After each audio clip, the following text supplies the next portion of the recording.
আসসালামু আলাইকুম সবাইকে। তো আজকে আমি রান্না করব চিকেন বল।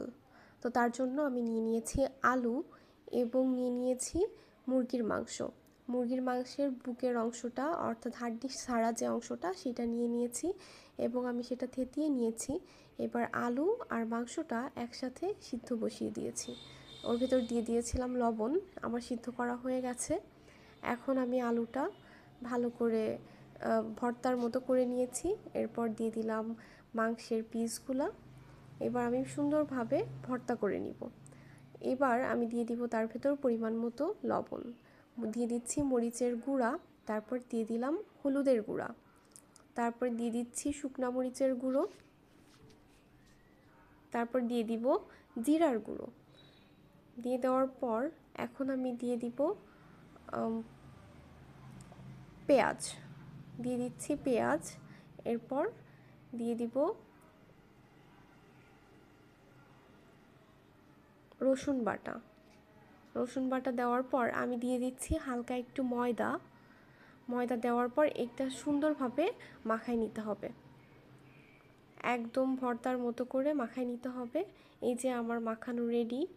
তো এইবার আমি নিয়ে নিয়েছি একটা চিজ চিপস। তো এটা আমি একদম ব্লেন্ড করে নিচ্ছি। আমি এর ভেতর 2টা বিস্কিট দিয়েছিলাম, আপনারা চাইলে দিতেও পারেন অথবা ওইটা দিয়ে করতে পারেন। এবার আমি একটু ডিম ফেটে নিচ্ছি লবণ দিয়ে। এবার আগে যেটা তৈরি করে রেখেছিলাম সেটা সুন্দর করে বল করে নিয়েছি এবং এর ভেতর আমি দিয়ে দিচ্ছি মোজারেলা চিজ। চিজটা দেখেন আপনারা কিভাবে করতে হবে। এবার এরকম একটা বল শেপ নিয়ে নিচ্ছি।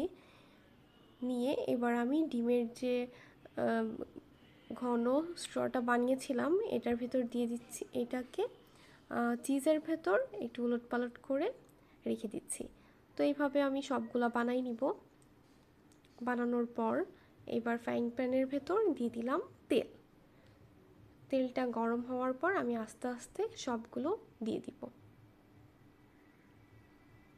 যেহেতু এর ভেতর চিজ আছে সেহেতু বেশি জোরে নাড়াচাড়া করা যাবে না, তাহলে ফেটে যাবে এবং ভেতর থেকে সব কিছু বের হয়ে আসবে।